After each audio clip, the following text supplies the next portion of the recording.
भारी पाशधरः प्रमत्तासुरशिक्षकः पावनः पावकः पूज्यः पूर्णानन्दः परात्परः पुष्कलः प्रवरः पूर्वः पितृभक्तः पुरोगमः प्राणदः प्राणिजनकः प्रदिष्टः पावकोद्भवः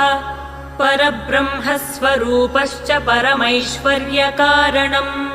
परर्धिदः पुष्टिकरः प्रकाशात्मा प्रतापवान् प्रज्ञापरः प्रकृष्टार्थः पृथुः पृथुपराक्रमः फणीश्वरः फणिवरः फणामणिविभूषणः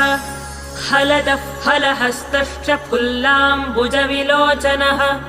फडुच्चाटितपापौघः फणिलोकविभूषणः बाहुलेयो बृहद्रूपो बलिष्ठो बलवान् बली